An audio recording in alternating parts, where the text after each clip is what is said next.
ಪ್ರಕಾಶದ ಹಿಂದಿರುವ ದೀಪವನ್ನು ಬೇರ್ಪಡಿಸಿ ಬಿಟ್ರೆ ಪ್ರಕಾಶ ಇರುವುದಿಲ್ಲ. ಒಂದು ಅವಲಂಬಿಸಿಕೊಂಡಿರ್ತಾವ. ಅದು ಅಗಲದ ಸಂಬಂಧ. ಬಲ ಎಡ ಇವೆರಡೂ ಸಂಬಂಧಗಳು ಅಗಲಿಸ್ಲಿಕ್ಕಾಗುವುದಿಲ್ಲ.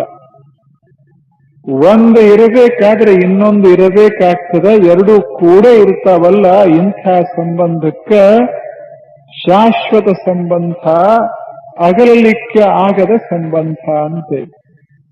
ಈ ಎರಡು ಬಗೆಯ ಸಂಬಂಧಗಳು ಜಗತ್ತಿನೊಳಗದಾವ. ಇವ ಯೋಗ. ಒಂದು ಭೌತ ಅಶಾಶ್ವತ ಯೋಗ, ಇನ್ನೊಂದು ಭೌತ ಶಾಶ್ವತ ಯೋಗ. ಭಾವ ಅಶಾಶ್ವತ ಯೋಗ, ಭಾವ ಶಾಶ್ವತ ಯೋಗ ಅಂತ ಒಟ್ಟು 4. ಈಗ ಸಮಾಜದೊಳಗೆ ನಾವು ಹೀಗೆ ನೋಡ್ತೇವೆ. ಏನು ಕಾಣಿಸ್ತದ ನಮ್ಮ ಕಣ್ಣಿಗೆ ಅಂದ್ರೆ ಇಲ್ಲಿ ಸಂಬಂಧಗಳು ಕಾಣಿಸ್ತಾವಷ್ಟೇ. ಜೀವನ ಅಂದ್ರೆ ಸಂಬಂಧ ಬೇರು ಉಂಟಾಗ್ತದೆ. ಯಾವುದನ್ನು ನಾವು ಪ್ರೀತಿಸ್ತೇವೆ ಆ ಸಂಬಂಧ ವಿಯೋಗ ಆಯಿತು, ಆ ವಸ್ತು ದೂರ ಆಯಿತು ಅಂದ್ರೆ ಮನಸ್ಸಿನಲ್ಲಿ ಒಂದು ಬಗೆಯ ಡಿಪ್ರೆಷನ್ ಉಂಟಾಗ್ತದೆ. ಮನಸ್ಸಿನಲ್ಲಿ ಒಂದು ಬಗೆಯ ಖಿನ್ನತೆ ಉಂಟಾಗ್ತದೆ. ನಾವು ಬಯಸುವಂತಹ ಸಂಬಂಧ ಉಂಟಾಯಿತು ಅಂದ್ರೆ ಮನಸ್ಸಿನಲ್ಲಿ ಒಂದು ಬಗೆಯ ಉಮ್ಮೇದ ಸುಖಭಾವ ಉಂಟಾಗ್ತದೆ.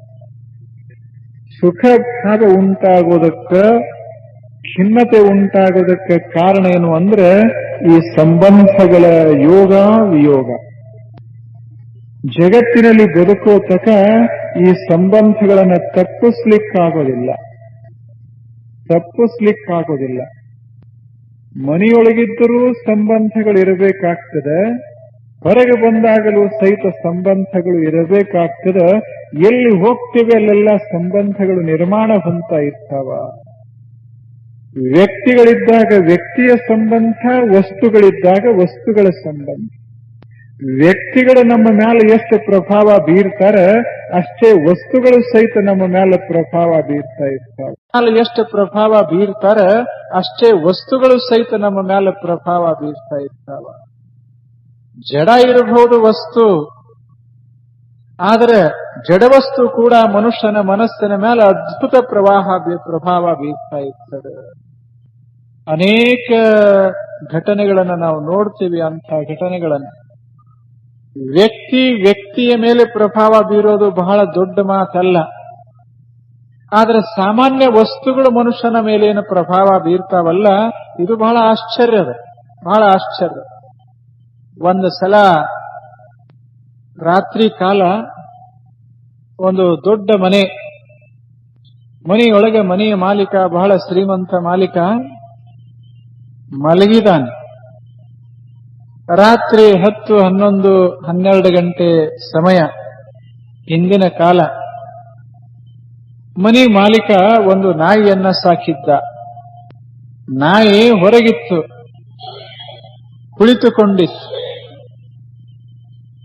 ರಾತ್ರಿ 12 ಗಂಟೆ ಸಮಯದೊಳಗೆ ಎಲ್ಲಾ ಕಡೆ ಕತ್ತಲೆ ಆವರಿಸದೆ ಆ ಮನೆ ಮಾಲೀಕ ಪ್ರೀತಿಸಿದಂಥ ಅತ್ಯಂತ ಪ್ರಾಮಾಣಿಕ ನಾಯಿ ಒಂದು ಮನಿ ಕಾಯ್ತಾ ಹೊರಗೆ ಕೂತ್ಕೊಂಡ. ಅಲ್ಲಿಗೆ ಒಬ್ಬ ಕಳ್ಳ ಬಂದ ಒಬ್ಬ ಬಹಳ ಜಾಣ ಕಳ್ಳ. ಆತ ನಾಯಿಯನ್ನ ನೋಡ್ದ. ಬಹಳ ಭಯಾನಕವಾದಂತಹ ನಾಯಿ. ತನ್ನ ಪಿಶುವಿಯೊಳಗ ಒಂದು ಬ್ರೆಡ್ ತಂದಿದ್ದ. ಅದಕ್ಕೊಂದಿಷ್ಟು ಬೆಣ್ಣೆ ಹಚ್ಚಿದ್ದ. ಬೆಣ್ಣೆಯ ಬ್ರೆಡ್. ನಾಯಿ ಸಮೀಪ ಬಂದ ಕೂಡಲೇ ನಾಯಿ ಎತ್ತು. ಇನ್ನೇನು ಆಕ್ರಮಿಸೋದಿತ್ತು, ಹೀಗೆ ಬ್ರೆಡ್ ಒಗದ. ಸುಂದರ ಬ್ರೆಡ್, ಬಹಳ ಸವಿಯಾದಂತ.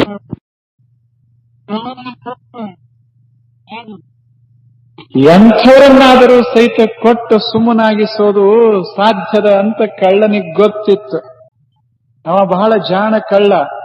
ನಾ ಹೇಳ್ದಂಗ ಬೇರೆ ಬೇರೆ ಕಡೆ ಹಚ್ಕೋಬೇಕದನ್ನ ಆ ಮಾತು. ಯಾರಾದ್ರೇನಾತು, ಸ್ವಲ್ಪ ಹಿಂಗ ಬ್ರೆಡ್ ಒಗದು ಬಿಟ್ರೆ ಯಾರು ಸೋಲ್ಲಿಕ್ಕಿಲ್ಲ. ಕಳ್ಳನಿಗೆ ಹಿಂಗನಿಸ್ತು, ಒಂದು ಸಾದಾ ಹೀಗೆ ಒಗೆದು ಬಿಟ್ರೆ ಒಂದು ದೇವತೆನೇ ಕರುಣಾ ಮಾಡ್ತಾ ಇರುವಾಗ ಒಂದು ನಾಯಿ ಕಿಮ್ಮತ್ತೇನು ಅಂದ. ಬ್ರೆಡ್ ತಂದಿದ್ದ, ಹಿಂಗ್ ಒಗೆದ ತೂರ್ದ. ಅವಾಗ ಹೇಳ್ತು ನಾಯಿ ಹೇಳ್ತು, ನಿನ್ನ ಒಂದು ಬ್ರೆಡ್ ತಿಂದು ಸುಮ್ಮನೆ ಇರೋದಕ್ಕ ನಾನು ಮನುಷ್ಯಲ್ಲ, ನನ್ನಲ್ಲಿ ಪ್ರಾಮಾಣಿಕತೆಯ ಪರಮಾವಧಿ 100% ನನಗೆ ಗೊತ್ತದ, ಯಾವುದರಲ್ಲಿ ಸೌಖ್ಯದ ನನಗೆ ಗೊತ್ತದ. ನಿನ್ನ ಒಂದು ತುಣುಕಿನ ಆಸೆಗೆ ನಾನು ಬಲಿ ಬಿದ್ದೆ ಅಂದ್ರೆ ನನ್ನ ಜೀವನದ ಸಂಪತ್ತ ಕಳ್ಕೋತೇನೆ. ನನ್ನ ಮನೆಯ ಮಾಲೀಕನನ್ನ ಕಾಪಾಡಿದರೆ ನಾನು ಸಾಯೋ ತಕ ಆನಂದವಾಗಿರಬಲ್ಲೆ. ನಿನ್ನ ಒಂದು ಬ್ರೆಡ್ಡಿನ ಮೋಹಕ್ಕೆ ಬಿದ್ದೆ ಅಂದ್ರೆ ನಾನು ಬೀದಿಯ ಪಾಲಾಗ್ತೇನೆ ಅನ್ನೋದು ನನಗೆ ಗೊತ್ತದ. ಅಷ್ಟೇ ಅಲ್ಲ, ಇಂಥ ಸಾಮಾನ್ಯ ವಸ್ತುಗಳ ಪ್ರಭಾವಕ್ಕೆ ಪ್ರಾಣಿಗಳಷ್ಟು ಬಲಿ ಬೀಳೋದಿಲ್ಲ, ಎಷ್ಟು ಮನುಷ್ಯರ ಬಲಿ ಬೀಳ್ತಾರೆ. ಹಿಂಗ ಒಂದು ತುಣುಕ ಒಗೆದು ಬಿಟ್ರೆ 10,000 ಹಿಂಗ ಒಂದು ತುಣುಕ ಒಗೆದು ಬಿಟ್ರೆ ಎಂಥ ವರ ಆದ್ರೂ ಬಲಿ ಬೀಳ್ತದ. ಎಂಥ ವರ ಆದ್ರೂ ಬಲಿ ಬೀಳ್ತದೆ. ಏನ್ ನೋಡ್ಬೇಕು, ಬಹಳ ಆದ್ರೆ ಕೆಲವ್ರಿಗೆ ಹಂಗ ಆಗುದಿಲ್ಲ. ಒಂದು ಬ್ರೆಡ್ನಾಗ ಒಲಿಯುವುದಿಲ್ಲ, 2 ಬ್ರೆಡ್ ಒಗೆದ್ರೆ ಒಲಿತಾವ್, ಕೆಲವು 3 ಬ್ರೆಡ್ ಒಗೆದ್ರೆ ಒಲಿತಾವ್, ಕೆಲವು 4 ಬ್ರೆಡ್ ಒಗೆದ್ರೆ ಒಲಿತಾವ್, ಕೆಲವು 1 ಲಕ್ಷ ಹೀಗೆ ಕೊಟ್ಟು ಬಿಟ್ರೆ ಹಾಗ ನೋಡ್ಬೇಕು. ಸಾಮಾನ್ಯ ವಸ್ತುಗಳ ಬಲಿಗೆ ಹೆಂಗ ಮನುಷ್ಯ ಬೀಳ್ತಾನ, ಹಂಗ ಪ್ರಾಣಿ ಸಹಿತ ಬೀಳೋದಿಲ್ಲ, ಅಷ್ಟ ಬಲಿಗೆ ಬೀಳ್ತಾನ ಮನುಷ್ಯ. ಇದು ಜಡವಸ್ತುಗಳ ಪ್ರಭಾವ ಮನುಷ್ಯನ ಮನಸ್ಸಿನ ಮ್ಯಾಲ ಎಷ್ಟದ ನೋಡಂಗ. ಇಂಥ ಪ್ರಭಾವದಿಂದ ಯಾವ ವಸ್ತು ಕಡ್ಯಾಕದ ಅದಕ್ಕೆ ದೇವರು ಅಂತ ಕರೀತಾರೆ. ಯಾವ ವಸ್ತುವನ್ನ ಹೊಗಳಿಕ್ಕೆ ಸಮಾಧಾನ ಪಡಿಸ್ಲಿಕ್ಕಾಗೋದಿಲ್ಲ, ತೃಪ್ತಗೊಳಿಸ್ಲಿಕ್ಕಾಗೋದಿಲ್ಲ, ಯಾವ ವಸ್ತುವಿನ ಮೇಲೆ ನಮ್ಮ ಕೊಡುಗೆಗಳು ಕಾಣಿಕೆಗಳು ಪ್ರಭಾವ ಬೀರೋದಿಲ್ಲ, ಯಾವ ವಸ್ತುವಿನ ಮೇಲೆ ನಮ್ಮ ಯಾವ ಸಂಪತ್ತ ಪ್ರಭಾವ ಬೀರೋದಿಲ್ಲ, ಅಂಥ ವಸ್ತುವೇ ದೇವರು. ನೀವು ಹೊಗಳಿದರೂ ಅಷ್ಟೇ ಅದೆ, ನೀವು ಬೈದರೂ ಅಷ್ಟೇ ಅದೆ. ಕೋಟಿ ಕೋಟಿ ಸಂಪತ್ತ ಅದರ ಹತ್ತಿರ ಇಟ್ಟರು ಅಷ್ಟೇ ಅದ, ಓದ್ರು ಅಷ್ಟೇ ಅದ. ಭಗವಂತ ಅದಕ್ಕೆ ಬಲಿ ಬೀಳೋದಲ್ಲ. He is beyond the influence of the material objects. ಇಲ್ಲ, ನಮ್ಮ ವಸ್ತುಗಳ ಪ್ರಭಾವ ಅವನ ಮೇಲೆ ಆಗುವುದಿಲ್ಲ, ಅವನಿಗೆ ದೇವರು ದೇವರು ಅಂತ ಕರೆಯುವುದು. ನಾವೇನು ಮಾಡಕ್ ಹೊರಟೇವಿ ಅಂದ್ರೆ ದೇವರನ್ನ ಒಲಿಸಿಕೊಳ್ಳಾಕ್ ಹೊರಟೇವಿ. ಹೆಂಗ್ ಒಲಿಸ್ತೇವಿ ದೇವರನ್ನಂದ್ರೆ ಕೊಟ್ಟು ಕೊಟ್ಟು ಕೊಟ್ಟು ದೇವರನ್ನ ಒಲಿಸಬೇಕಂತ ನಾವು ನಡೆಸೇವಿ. ಯಾವ ದೇವರು ಒಲಿತಾವ ಅವು ದೇವರಲ್ಲ, ಅದು ದೇವರಲ್ಲ. ಸರ್ವ ಯೋಗ ವಿನಿಸೃತ ಅಂದರು ಅಲ್ಲಮ ಪ್ರಭು. ಸರ್ವ ಯೋಗ ವಿನಿಸೃತ, ಯೋಗಗಳ ಪ್ರಭಾವ ಎಲ್ಲಿ ಇಲ್ಲ ಅಂಥ ವಸ್ತುವೇ ದೇವರು. ಅದು ಭವ್ಯ ದೇವರು. ಯಾವ ಕ್ಷೇತ್ರದೊಳಗೆ ಯೋಗದ ಪ್ರಭಾವ ಅದ ಅದು ದೇವರಲ್ಲ, ಅದು ಜಗತ್ತಿನ ವಸ್ತು. ಅದು ಜಗತ್ತಿನ ವಸ್ತು. ಒಟ್ಟು 2 ಕ್ಷೇತ್ರಗಳು. ಯೋಗವಿಲ್ಲದ ಕ್ಷೇತ್ರ ದೇವಕ್ಷೇತ್ರ, ಯೋಗಯುಕ್ತವಾದ ವಿಯೋಗಯುಕ್ತವಾದ ಕ್ಷೇತ್ರವೇ ಜಾಗತಿಕ ಕ್ಷೇತ್ರ. ಇದು ಜಗತ್ತಿನ ಕ್ಷೇತ್ರ. ಯಾವಾಗ ಮನಸ್ಸ ಯೋಗದ ಒಳಗೆ ಸಿಗುತ್ತದ ಜಗತ್ತಿನ ಜೀವನ ಸಾಗಿಸ್ತಿರ್ತದ. ಯಾವಾಗ ಯೋಗವನ್ನ ಮೀರ್ತದ ಅವಾಗ ಭಗವತ್ತು ಜೀವನವನ್ನ ಸಾಗಿಸ್ತಾ ಇರ್ತದ ಮನಸ್ಸ. ಈ ಯೋಗವನ್ನ ಮೀರೋದಕ್ಕ ಶಾಂತವ ಯೋಗ ಸಂಪನ್ನರು ಅಂತ ಕರೀತಾರೆ.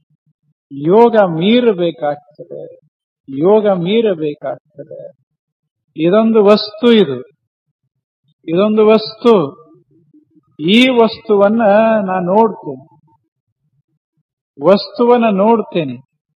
ಈಗ ದೃಷ್ಟಿ ಮತ್ತು ವಸ್ತುವಿನ ಯೋಗದ ಈ ಯೋಗ, ಇದು ಬಾಹ್ಯ ಯೋಗ, ಇದು ದೃಷ್ಟಿ ಯೋಗ, ಇದು ದೃಷ್ಟಿ ಮನಸ್ಸಿನ ಯೋಗ. ಮನ ದೃಷ್ಟಿ ವಸ್ತುವಿನ ಯೋಗ. ಈ ಯೋಗವನ್ನ ಮೀರಿದ್ರೆ ಏನಾಗ್ತದೆ?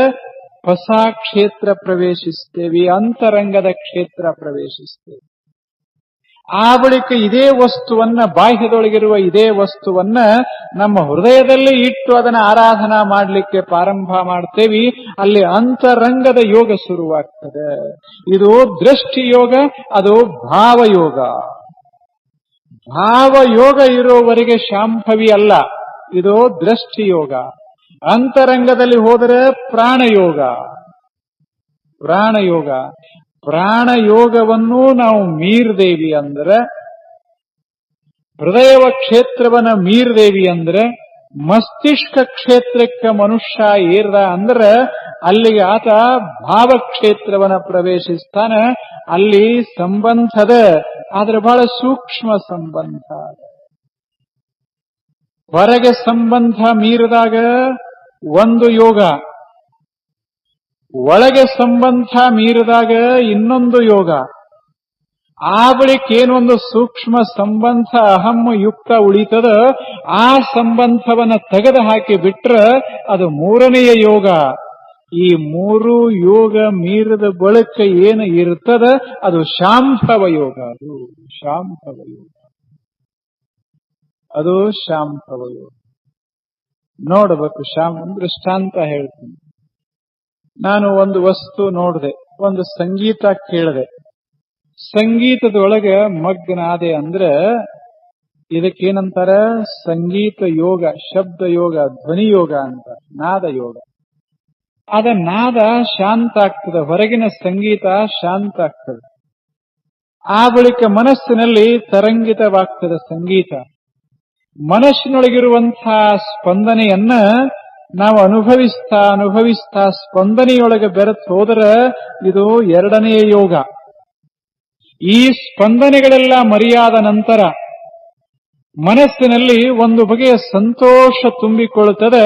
ಆ ಸಂತೋಷದ ಮಧ್ಯ ಮನಸ್ಸು ತಲ್ಲೀನಾಗಿ ಬಿಟ್ರೆ ಇದಕ್ಕೆ ಮೂರನೇ ಯೋಗ. ಯಾವಾಗ ಈ ಮೂರು ಯೋಗ ಮರೆಯಾಗ್ತಾವ, ಸಂತೋಷದ ಅನುಭವ ನಿಂತು ಹೋಗುತ್ತದೆ. ಆ ಬಳಿಕ ಅಂತರಂಗದ ಸಂವೇದನಾ ಯೋಗ ನಿಂತು ಹೋಗ್ತದೆ, ಸ್ಪಂದನಾ ಯೋಗ ನಿಂತು ಹೋಗ್ತದೆ, ಬಾಹ್ಯದೊಳಗಿರುವ ನಾದ ಯೋಗ ನಿಂತು ಹೋಗ್ತದೆ. ಮೂರು ಯೋಗ ನಿಂತು ಹೋದ ಬಳಿಕ ಏನೊಂದು ಅಹಂ ತಾನತ ಏಕತಾನತ ಉಳಿತದಲ್ಲ, ಅಂಥ ಅಹಂ ಏಕತಾನತೆಗೆ ಶಾಂಭವ ಯೋಗ ಅಂತ ಕರೀಬೇಕು. ಬಹಳ ಸುಂದರವಾದಂತಹ ಯೋಗ ಇದು. ಇಂಥ ಯೋಗದೊಳಗೆ ಏನು ಅನುಭವಕ್ಕೆ ಬರ್ತದೆ ಅದಕ್ಕೆ ದೇವರು ಅಂತ ಕರೆಯೋಣ. ಅಂಥ ದೇವರ ಪರಿಜ್ಞಾನ ಉಂಟಾತು ಅಂದ್ರೆ ಏನಾಗ್ತದೆ? ನಮ್ಮ ಮನಸ್ಸಿನಲ್ಲಿ ಒಂದು ಬಗೆಯ ಶಾಂತತೆ ಆವರಿಸ್ತದ, ಸೌಖ್ಯ ಆವರಿಸ್ತದ, ರಸ ತುಂಬುತ್ತದೆ, ಭಕ್ತಿ ತುಂಬುತ್ತದೆ. ಇಂಥ ಯೋಗೋತ್ತರ ಭಕ್ತಿ, ಇದು ಯೋಗೋತ್ತರ ಭಕ್ತಿ, ಅದು ಯಾವಾಗ ಜೀವನದಲ್ಲಿ ಪ್ರವಾಹಿತವಾಗ್ತದೆ ಅವಾಗ ಬಾಹ್ಯ ಬದುಕ ಬಹಳ ಸುಂದರವಾಗ್ತದೆ. ಇಷ್ಟು ನಾವು ಹಿನ್ನೆಲೆ ನೋಡ್ತಾ ಇದ್ದೇವೆ. ಈಗ ಈ ಬಾಹ್ಯದೊಳಗ ಹೆಂಗ ವರ್ತಿಸ್ತಾನ ಭಕ್ತ? ಕೆಲ ಸಂಗತಿಗಳನ್ನ ನಿನ್ನೆವರೆಗೆ ನೋಡೇವಿ. ಈಗ ಒಂದು ಸಂಗತಿ ನೋಡ್ತೇವೆ. ಆತ ಭಕ್ತನ ಮನೆಯೊಳಗ ಎಂಥ ವಾತಾವರಣ ಅದ ನಾವು ನಿನ್ನೆ ನೋಡೇವಿ. ಇನ್ನ ಜಗತ್ತ ಅಂದ್ರೆ ಜಗತ್ತು, ಸಮಾಜ ಅಂದ್ರೆ ಸಮಾಜದೊಳಗ ಎಲ್ಲಾ ತರ ಜನ ಇರ್ತಾರ. ಇಷ್ಟು ನಾವು ವಿಚಾರ ಮಾಡಬೇಕು. ಎಲ್ಲಾ ತರ ಜನ ಇರ್ತಾರ. ನಮಗೆ ಹಿಡಿಸುವಂಥ ಜನ ಇರ್ತಾರೆ, ನಮಗೆ ಹಿಡಿಸಲಾರದಂಥ ಜನ ಇರ್ತಾರೆ. ಜಗತ್ತಿನ ವೈವಿಧ್ಯಪೂರ್ಣ ಇದು ಜಗತ್ತ, ಏಕರೂಪ ಅಲ್ಲ, ಇದು ವೈವಿಧ್ಯಪೂರ್ಣ ಇದು ಜಗತ್ತ. ಇಲ್ಲಿ ಇಂಥದೇ ಇರಬೇಕಂತಿಲ್ಲ. ಒಂದೇ ಕ್ಷೇತ್ರದೊಳಗೆ, ಒಂದೇ ಊರೊಳಗೆ 100 ಭಾವನೆಯ ಜನ ಇರ್ತಾರೆ. ಅಂದ ಬಳಿಕ ಜಗತ್ತಿನಾಗ ಎಷ್ಟು ಭಾವನೆಗಳಿಂದ ಕೂಡಿದ ಜನ ಇರಬೇಕು ವಿಚಾರ ಮಾಡಂಗ. ಬಹಳಷ್ಟು ವೈವಿಧ್ಯಪೂರ್ಣ ಇಲ್ಲ, ಬಹಳ ವೈವಿಧ್ಯಪೂರ್ಣ. ಪ್ರತಿಯೊಬ್ಬ ಮನುಷ್ಯ ಏನು ಈ ಜಗತ್ತಿನಾಗ ಬಂದ ಆತ ಸುತ್ತಮುತ್ತಲಿರುವ ಜಗತ್ತನ್ನ ಕಂಡು ಬಾಳಲಿಕ್ಕೆ ಪ್ರಾರಂಭ ಮಾಡಿದ. ಆತನ ಸ್ವಭಾವ, ಆತನ ಜ್ಞಾನ, ಆತನ ಅನುಭವ ಸಂಪೂರ್ಣ ಪರಸ್ಪರ ಭಿನ್ನವಾಗಿರ್ತದೆ. ನಾವು ಎಷ್ಟು ಕೂಡಿದ್ದರೂ ಸಹಿತ ನನ್ನ ವಿಚಾರಗಳೇ ಬೇರೆ, ಇವರ ವಿಚಾರಗಳೇ ಬೇರೆ, ನಿಮ್ಮ ವಿಚಾರಗಳೇ ಬೇರೆ. ಬೇಕಾದಷ್ಟು ನಾವು ಕೂಡಿದ್ದರೂ ಸಹಿತ ಸ್ವಲ್ಪರೇ ಭಿನ್ನ ಆಗೋದು. ಅದೇ ವಚನ ನೀವು ಓದ್ರಿ, ನಾನು ಅದೇ ವಚನ ಓದ್ತೇನೆ, ಎಲ್ಲರೂ ಅದೇ ವಚನ ಓದ್ರಿ. ಆದರೆ ನಾನು ಅರ್ಥ ಮಾಡಿಕೊಳ್ಳೋದೇ ಬೇರೆ, ನೀವು ಅರ್ಥ ಮಾಡಿಕೊಳ್ಳೋದೇ ಬೇರೆ, ಇನ್ನೊಬ್ಬರ ಅರ್ಥ ಮಾಡಿಕೊಳ್ಳೋದೇ ಬೇರೆ. ಯಾಕೆ? ನನ್ನ ಮಸ್ತಿಷ್ಕದ ಕನ್ನಡಿ ಬೇರೆ, ನಿಮ್ಮ ಮಸ್ತಿಷ್ಕದ ಕನ್ನಡಿ ಬೇರೆ. ಪ್ರತಿಯೊಬ್ಬರ ಕನ್ನಡಿ ಭಿನ್ನ ಭಿನ್ನವಾಗಿರೋದರಿಂದ ಅದರಲ್ಲಿ ಮೂಡೋ ರೂಪ ಬಹಳ ಭಿನ್ನವಾಗಿರ್ತದೆ. ಎಷ್ಟು ಅಭಿರುಚಿಗಳು, ಎಷ್ಟು ವಿಚಾರಗಳು, ಎಷ್ಟು ಭಾವನೆಗಳು, ಇವುಗಳನ್ನೆಲ್ಲ ತೆಗೆದು ಹಾಕ್ಲಿಕ್ಕೆ ಹೆಂಗ್ ಸಾಧ್ಯದೆ? ಸಾಧ್ಯ ಆಗುವುದಿಲ್ಲ. ಎಲ್ಲಾ ಇರೋದೇ ಸಮಾಜ ಅಂದ ಬಳಿಕ ಹಲವು ಧರ್ಮ, ಹಲವು ಮತ, ಹಲವು ಆಲೋಚನೆಗಳು, ಹಲವು ಇಚ್ಛೆಗಳು, ಹಲವು ಕಾರ್ಯಗಳು ಎಲ್ಲ ಈ ಜಗತ್ತಿನೊಳಗಿರೋದೆ. ಇಂಥ ಅದ್ಭುತವಾದಂಥ ವೈವಿಧ್ಯಪೂರ್ಣ ಜಗತ್ತಿನೊಳಗ ಭಕ್ತನೊಬ್ಬ ಬಾಳಬೇಕಾಗ್ತದೆ. ಬಾಳತಾನ. ಹೆಂಗ ಬದುಕ್ತಾನ ಭಕ್ತ ಅಂತ ಕೇಳಿದ್ರೆ, ಭಕ್ತ ಬಹಳ ಅದ್ಭುತವಾಗಿ ಬದುಕ್ತಾನ. ಹೆಂಗ ಬದುಕ್ತಾನಂದ್ರೆ, ಭಕ್ತ ಬೇಕಾಗಿ ಬದುಕ್ತಾನ, ಬೇಕಾಗಿ ಬದುಕ್ತಾನ. ಭಕ್ತ ಬೇಕಾಗಿ ಬದುಕ್ತಾನೆ. ಇದರ ಅರ್ಥ ಏನಪ್ಪಾ ಅಂದ್ರೆ, ಭಕ್ತನ ಬಗ್ಗೆ ಸಮಾಜ ಒಂದು ಬಗೆಯ ಆತ್ಮೀಯ ಭಾವನೆ ನಿರ್ಮಾಣ ಮಾಡಿಕೋಬೇಕು. ಹಂಗ ಬದುಕ್ತಾನೆ ಭಕ್ತ. ಅದು ಭಕ್ತನ ವೈಶಿಷ್ಟ್ಯ. ಭಕ್ತನ ವೈಶಿಷ್ಟ್ಯ. ಆತ ನೋಡ್ತಾನ ಜಗತ್ತನ್ನ. ಜಗತ್ತಿನೊಳಗೆ ವೈವಿಧ್ಯಪೂರ್ಣ ಜನ ಇರ್ತಾರೆ. ಆತ ಹೇಗೆ ಹೊರಡ್ತಾನಂದ್ರೆ, ನಾನು ಕಿರಿಯ, ಜಗತ್ತಿನ ಜನ ಎಲ್ಲ ಹಿರಿಯರು ಅಂತ ಹೊರಡ್ತಾನೆ. ಇದು ಬಸವಣ್ಣವರು ಕೊಟ್ಟ ಸೂತ್ರ. ಜಗತ್ತಿನಾಗ ಹೆಂಗಿರದು? ಎನಗಿಂತ ಕಿರಿಯರಿಲ್ಲ, ಇವರಿಗಿಂತ ಹಿರಿಯರಿಲ್ಲ. ಹಿಂಗ ಯಾವ ಮನುಷ್ಯ ಹೊರಡ್ತಾನ, ಇಂಥ ಮನುಷ್ಯ ಎಲ್ಲರಿಗೆ ಬೇಕಾಗ್ತಾನೆ. ಯಾವ ಮನುಷ್ಯ ನನಗಿಂತ ಹಿರಿಯರಿಲ್ಲ, ಇವರಿಗಿಂತ ಕಿರಿಯರಿಲ್ಲ ಅಂತ ಹೊರಡತಾನ, ಅವ ಎಲ್ಲರಿಗೂ ಗಾಡಾಗ್ತಾನ. ಇದು ಬಹಳ ಸುಂದರ ಸೂತ್ರ, ಬಹಳ ಅದ್ಭುತ ಸೂತ್ರ. ಆದ್ರೆ ಮರ್ತೇವಿ, ನಾವು ಅಂತೇವಿ, ಆದ್ರೆ ಅದು ನಮ್ಮ ಮೈಗೆ ಅಳವಡೋದಿಲ್ಲ. ಇದು ಮಸ್ತ್. ಎನಗಿಂತ ಕಿರಿಯರಿಲ್ಲ, ಶಿವಭಕ್ತರಿಗಿಂತ ಹಿರಿಯರಿಲ್ಲ. ಇದರ ಅರ್ಥ, ನನ್ನ ಬಿಟ್ಟು ಇರೋರೆಲ್ಲ ಶಿವಭಕ್ತರೇ. ಮತ್ತು ನೀವು ಹಿಂಗ ಅರ್ಥ ಮಾಡಿರಿ, ಶಿವಭಕ್ತರಷ್ಟೇ ದೊಡ್ಡವರು, ನಾ ಸಣ್ಣವ, ಉಳಿದವ್ರ ದೃಷ್ಟಿಯೊಳಗೆ ನಾ ದೊಡ್ಡವ, ಅವರೆಲ್ಲ ಸಣ್ಣವರು ಅಂತ ಹಿಂಗಲ್ಲ. ಬಸವಣ್ಣನ ದೃಷ್ಟಿಯೊಳಗೆ ಹಿಂಗಿತ್ತು, ಎಲ್ಲರೂ ಶಿವಭಕ್ತರು. ಯಾಕೆ? ಅವರ ಮಧ್ಯದಲ್ಲಿ ಶಿವನ ಅಂಶ ಇರೋದರಿಂದ ಎಲ್ಲರೂ ಶಿವಭಕ್ತರಿ ಈ ಜಗತ್ತಿನೊಳಗೆ. ಹೊರಗೆ ಲಿಂಗವಿರ್ಲಿಕ್ಕಿಲ್ಲ, ಅಂತರಂಗದಲ್ಲಿ ಕೂಡಲ ಸಂಗಮ ಇರೋದರಿಂದ ಶಿವಭಕ್ತರಿ ಜಗತ್ತಿನ ಜನ. ಯಾರಿಲ್ಲ, ಯಾರಿಲ್ಲ. ಯಾವ ದೇಹದೊಳಗೆ ಬೆಳಕಿಲ್ಲ, ಯಾವ ದೇಹದೊಳಗೆ ಚೇತನ ಇಲ್ಲ, ಇಂಥ ದೇಹದಲ್ಲಿ ಕೂಡಲ ಸಂಗಮ ಇಲ್ಲ ಅಂದ್ರೆ ಅದು ಬೇರೆ, ಆ ಮಾತು ಬೇರೆ. ಇದು ದೇವರಿಲ್ಲದ ದೇಹ ಅಂತ ಭಾವಿಸಬೇಕು. ಆದ್ರೆ ಅಂಥ ದೇಹ, is it possible to find a body where there is no consciousness divine? ಯಾವುದೇ ದೇಹದಳು, ಯಾವ ದೇಹ ಅದು ಅಪವಿತ್ರ ಇರ್ಲಿ ಪವಿತ್ರ ಇರ್ಲಿ, ಆ ದೇಹದೊಳಗ ಕೂಡಲ ಸಂಘ ಇದಾನ. ಅಂದ್ರೆ ಸಂಘವಿಲ್ಲದ ಸಂಘ ಅದ. ನಾನು ಆಗಲೇ ಹೇಳಕತ್ತಿದ್ದೆ, ಯೋಗ ಅಂದ್ರೆ ಸಂಘ, ಸಂಬಂಧ. ಎಲ್ಲಿ ಸಂಬಂಧವೇ ಇಲ್ಲ ಅದು ದೇವರು.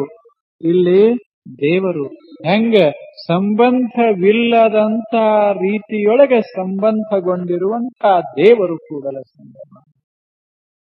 ಹಿಂಗ ಪ್ರತಿಯೊಂದು ದೇಹದಾಗ ಒಂದು ಕೂಡಲ ಸಂಗನ ಭಗವಂತನ ಒಂದು ಚೇತನದ ಜ್ಯೋತಿಯನ್ನ ಕಾಣ್ತಾ ಇರುವಂತಹ ಭಕ್ತ ಅದು ಶ್ರೇಷ್ಠ ಅಂತ ಭಾವಿಸಿದ, ಶಿವಭಕ್ತ ಅಂತ ಭಾವಿಸಿದ, ತಾನು ಬಹಳ ಸಣ್ಣವ ಅಂತ ಭಾವಿಸಿದ. ಎನಗಿಂತ ಕಿರಿಯರಿಲ್ಲ, ಶಿವಭಕ್ತರಿಗಿಂತ ಹಿರಿಯರಿಲ್ಲ. ಎಲ್ಲೆಲ್ಲಿ ದೇವ ಪ್ರಜ್ಞಾದ, ಎಲ್ಲೆಲ್ಲಿ ದೇವ ಚೇತನ ತುಂಬಿಕೊಂಡದ, ಎಲ್ಲವೂ ಭಗವಂತ. ಈ ದೃಷ್ಟಿಯೊಳಗ ಮನುಷ್ಯ ಹೊರಟ ಅಂದ್ರ ಸಮಾಜ ಆತನನ್ನ ಪ್ರೀತಿಸ್ತದೆ, ಸಮಾಜವನ್ನ ಆತ ಪ್ರೀತಿಸ್ತಾನೆ. ಸಮಾಜದೊಳಗೆ ಭೇದ ಭಾವನೆಗಳನ್ನ ಮಾಡದೆ ಯಾವುದಾದರೂ ಚಿಂತಿಲ್ಲ, ಅದನ್ನ ಪ್ರೀತಿಸುವಷ್ಟು ದೊಡ್ಡ ಮನಸ್ಸಾಯಿತು ಅಂದ್ರೆ ಆ ಕ್ಷಣಕ್ಕೆ ಭಕ್ತನ ಬದುಕಿನ ಕಾರ್ಯಗಳು ಬಹಳ ಅಪ್ರತಿಮಾಗಿ ಬಿಡ್ತಾವ. ಯಾರು ಬಂದ್ರೇನ, ಯಾರು ಬಂದ್ರೇನ, ಎಲ್ಲರನ್ನ ಆರಾಧಿಸುವಂತ ಮನಸ್ಸು ಅದು ಭಕ್ತನ ಸಾಮಾಜಿಕ ಪ್ರಕ್ರಿಯೆ. ಸಾಮಾಜಿಕ ಪ್ರಕ್ರಿಯೆ. ಸಣ್ಣ ಘಟನಾ ಹೇಳಿ, ಅರಣ್ಯದೊಳಗ ಒಂದು ಮೊಲ ಇತ್ತು.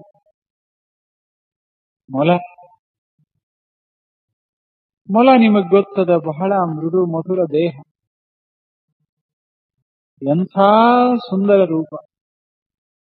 ಅದಕ್ಕೆ ಕಡ್ಯಾಕ ಬರಂಗಿಲ್ಲ, ಅದಕ್ಕೆ ನಡ್ಯಾಕ ಬರಂಗಿಲ್ಲ, ಅದಕ್ಕೆ ಇರಿಲಿಕ್ಕೆ ಬರಂಗಿಲ್ಲ. ಇಂಥ ಅತಿ ಅಹಿಂಸಾತ್ಮಕ ಒಂದು ಮೊಲ. ಈ ಮೊಲವನ್ನ ಅರಣ್ಯದೊಳಗ ಒಬ್ಬ ಸಂತ ಕಂಡು ಮೊಲವನ್ನ ಮಾತನಾಡಿಸಿ. ಸಂತನಿಗೆ ಸ್ವಲ್ಪ ಕನಿಕರ, ಇದಕ್ಕೆ ತನ್ನನ್ನು ರಕ್ಷಿಸಿಕೊಳ್ಳುವಂತಹ ಸಾಮರ್ಥ್ಯ ಇಲ್ಲ. ಆದರೆ ಭಯಾನಕವಾದಂಥ ಅರಣ್ಯ, ಅಲ್ಲಿ ಸಿಂಹಗಳು, ಹುಲಿಗಳು, ಚಿರ್ಚ್,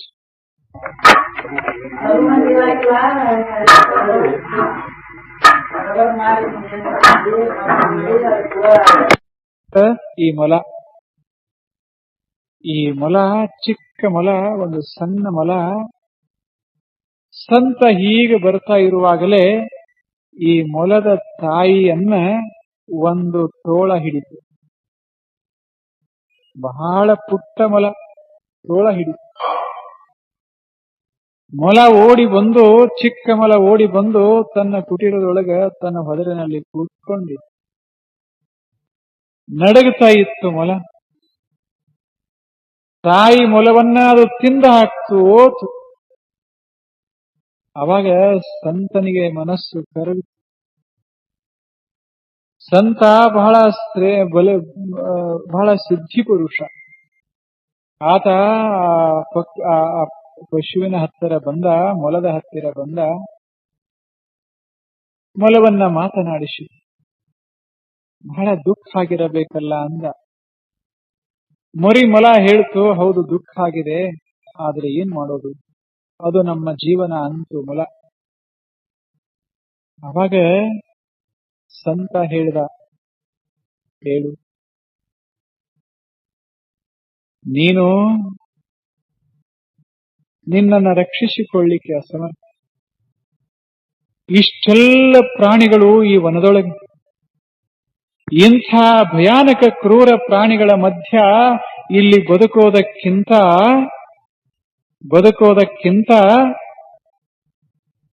ನನ್ನ ಹತ್ತಿರ ಬಂದರೆ ನಿನ್ನನ್ನ ಸಾಕ್ತೇನೆ, ರಕ್ಷಿಸ್ತೇನೆ, ನನ್ನ ಕುಟೀರದೊಳಗೆ ಸಾಕಿ ರಕ್ಷಿಸ್ತೇನೆ, ನೀನು ಬರಬೇಕು ಅಂತ ಕೇಳ್ದ. ಅವಾಗ ಚಿಕ್ಕ ಮೊಲ ಹೇಳ್ತು, ನೋಡಿ ಸಂತರೇ, ಎಂಥ ಕ್ರೂರ ಪ್ರಾಣಿಗಳಿದ್ದರೂ ಚಿಂತಿಲ್ಲ, ಇದು ನಮ್ಮ ವಾಸಸ್ಥಾನ. ಇದು ಇಲ್ಲಿ ಹೆದರಿ ನಿನ್ನ ಕುಟೀರವನ್ನ ಪ್ರವೇಶಿಸೋದು ನನ್ನ ಜಾಯಮಾನಕ್ಕೆ ಒಗ್ಗದ ಮಾತು ಅಂತ. ನಮ್ಮ ತಂದೆ, ನಮ್ಮ ಮುತ್ತಜ್ಜ, ನಮ್ಮ ಅಜ್ಜ ಎಲ್ಲರೂ ಈ ಏನು ಪರಂಪರಾಗತವಾಗಿ ಬಂದಿದ್ದೇವೆ, ಎಲ್ಲರೂ ಇಂಥ ಕ್ರೂರ ಪ್ರಾಣಿಗಳ ಮಧ್ಯದಲ್ಲಿಯೇ ಬಾಳಿದವರು, ಬದುಕಿದವರು. ಇಲ್ಲಿ ಬಾಳಿ ಬದುಕಿದವರು. ನಾನು ಇಲ್ಲೇ ವಾಸ ಮಾಡಬೇಕೆ ವಿನಃ ನಿನ್ನ ಕುಟೀರಕ್ಕೆ ಬರುವ ಮನಸ್ಸು ನನಗಿಲ್ಲ, ನಿನ್ನ ಕೂಡ ಬದುಕೋದಿಲ್ಲ. ಈ ಪ್ರಾಣಿಗಳ ಮಧ್ಯದಲ್ಲೇ ನಾನು ಬದುಕಬೇಕು, ಅದು ನನ್ನ ಬದುಕ. ಅವಾಗ ಸಂತ ಹೇಳ್ದ, ಹಾಗಿದ್ರೆ ನಾನು ಭಗವಂತನಲ್ಲಿ ಪ್ರಾರ್ಥಿಸ್ತೇನೆ, ನಿನ್ನನ್ನು ರಕ್ಷಿಸಿಕೊಳ್ಳುವಂಥ ಒಂದೇನಾದರೂ ಶಸ್ತ್ರವನ್ನ ಅಂದ್ರೆ ಸಾಧನೆಯನ್ನ ನಿನಗೆ ಭಗವಂತ ಕೊಡಬೇಕು, ಹಾಗೆ ಪ್ರಾರ್ಥನೆ ಮಾಡ್ತೇನೆ, ಹೇಳು ಏನು ಬೇಕು ಅಂದ. ಏನು ಕೊಂಬ ಬೇಕೋ, ಏನು ಬಲಿಷ್ಠವಾದಂಥ ಪಂಜಗಳು ಬೇಕೋ, ಹಲ್ಲುಗಳು ಬೇಕೋ, ಏನು ವಿಷದ ಸಾಕ್ಸು ಬೇಕೋ, ಏನು ಬೇಕು ಹೇಳು, ಭಗವಂತನಿಗೆ ನಾನು ಪ್ರಾರ್ಥಿಸ್ತೇನೆ ಅಂದ. ಆವಾಗ ಮೊಲ ಹೇಳ್ತು, ಸಂತರೇ, ಯಾವುದರ ಅವಶ್ಯಕತೆ ನಮಗಿಲ್ಲ. ಇಷ್ಟೆಲ್ಲ ಈ ಶಸ್ತ್ರದಂಥ ಸಾಧನೆಗಳನ್ನ ಪಡೆದರೂ ಸಹಿತ ನಮ್ಮಷ್ಟು ಸಂಖ್ಯೆಯೊಳಗ ಹುಲಿಗಳಿಲ್ಲ, ನಮ್ಮಷ್ಟು ಸಂಖ್ಯೆಯೊಳಗ ಸಿಂಹಗಳಿಲ್ಲ, ಅಷ್ಟು ಸಂಖ್ಯೆಯೊಳಗ ತೋಳಗಳಿಲ್ಲ. ನಾವು ಎಲ್ಲವನ್ನ ಮೀರಿ ನಿಂತವರು. ಯಾಕೆ? ನಾವು ಯಾರಿಗೂ ತೊಂದರೆ ಕೊಡುವವರಲ್ಲ, ಆದ್ದರಿಂದ ಮೀರಿ ನಿಂತವರು ನಾವು. ಇವರು ಬರೋಕ್ಕಿಂತ ಮೊದಲು ಈ ಜಗತ್ತಿಗೆ ನಾವು ಬಂದವರು. ಇವರು ವಾದಗಳಿಗೂ ಸಹಿತ ಈ ಜಗತ್ತಿನಲ್ಲಿ ನಾವು ಬದುಕುವವರು. ಯಾಕೆ? ನಮ್ಮ ಶಸ್ತ್ರ ಅಂದ್ರೆ ನಮ್ಮ ಸೌಮ್ಯತ. ನಾವು ಪ್ರೀತಿಸ್ತೇವೆ ಸಂತರೇ, ನಾವು ಪ್ರೀತಿಸ್ತೇವೆ. ನಿಮ್ಮ ಭಗವಂತ ನಮಗೇನು ಕೊಡಬೇಕಾಗಿಲ್ಲ, ನಮ್ಮಲ್ಲಿ ಒಂದು ಶಕ್ತಿ ಕೊಟ್ಟಾನ ಭಗವಂತ. ಏನು ಕೊಟ್ಟಾನಂದ್ರೆ, ಏನು ಕೊಟ್ಟಾನ? ಎಲ್ಲದರ ಮಧ್ಯ ಯಾವುದಕ್ಕೂ ಸಿಗದಂಗ, ಮನಸ್ಸಿಗೆ ಹಚ್ಚಿಕೊಳ್ಳಾರ್ದಂಗ, ಎಲ್ಲವನ್ನ ಪ್ರೀತಿಸುವಂಗ ಒಂದು ಹೃದಯ ಕೊಟ್ಟಾನ ಭಗವಂತ. ನನ್ನ ಮೈಯಷ್ಟು ಬೆಳ್ಳಗ ಅಷ್ಟೇ ನನ್ನ ಮನಸ್ಸ ಬೆಳ್ಳಗ. ನಾನೂ ಬದುಕ್ತೇನೆ. ನನ್ನನ್ನು ನಾಶ ಮಾಡುವ ಶಕ್ತಿ ಯಾವ ಕ್ರೂರ ಪ್ರಾಣಿಗಳಿಗಿಲ್ಲ. ಇಲ್ಲ. ಹಾಗೆ ನೋಡಿದರೆ ಇಷ್ಟೆಲ್ಲ ಪ್ರಾಣಿಗಳ ಮಧ್ಯೆ ನಮ್ಮ ವಂಶ ಉಳಿಬಾರದು. ಹಂಗಾಗಿಲ್ಲ.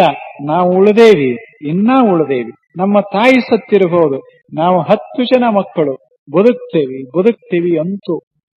ಇದು ಬದುಕೋ ರೀತಿ. ಒಂದು ಸಾದಾ ಮೊಲ ಸಹಿತ ಕಾಡಿನೊಳಗೆ ಭಯಾನಕ ಪ್ರಾಣಿಗಳ ಮಧ್ಯ ಕೋಟಿ ಕೋಟಿ ವರುಷ ಸಹಜ ಪ್ರೇಮಿಸ್ತಾ ಆಯುಧ ರಹಿತವಾಗಿ ಬಾಳ್ಲಿಕ್ಕೆ ಕಲ್ತದಂದ ಬಳಿಕ ಮನುಷ್ಯ ಹೇಗೆ ಬದುಕಬೇಕು ವಿಚಾರ ಮಾಡಿ.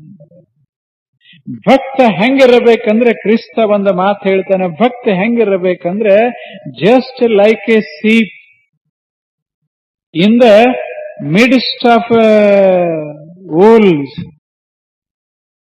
ಈ ಜಗತ್ತಿನಾಗ ಹೆಂಗಿರಬೇಕು ಭಕ್ತ ಅಂದ್ರೆ ಏನಿಲ್ಲ, ಆತನ ಕೈಯೊಳಗ ಹಿಂಸೆ, ಆತನ ಕಣ್ಣೊಳಗ ಹಿಂಸೆ, ಆತನ ಮನಸ್ಸನ್ನ ಹಿಂಸೆ ತುಂಬಿಕೊಂಡಿರ್ತದೆ. ಹಿಂಗ ಒಬ್ಬ ಭಕ್ತ ಜಗತ್ತಿನಲ್ಲಿ ಬಾಳಬೇಕು ಅಂದ ಕ್ರಿಸ್ತ. ಅದನ್ನೇ ಬಸವಣ್ಣವರು ಬಹಳ ಸುಂದರವಾಗಿ ಹೇಳಿದರು. ದಯವಿಲ್ಲದ ಧರ್ಮವದೇ ಉದಯ. ಬಹಳ ಸುಂದರ ಮಾತು. 2 ಶರಣರು ಕೊಟ್ಟ 2 ಸುಂದರ ಸಾಮಾಜಿಕ ಸೂತ್ರ ಅಂದ್ರೆ, ಎನಗಿಂತ ಕಿರಿಯರಿಲ್ಲ, ಆ ಬಳಿಕ ದಯಾ ಬಿಟ್ಟು ಬೇರೆ ಧರ್ಮವಿಲ್ಲ.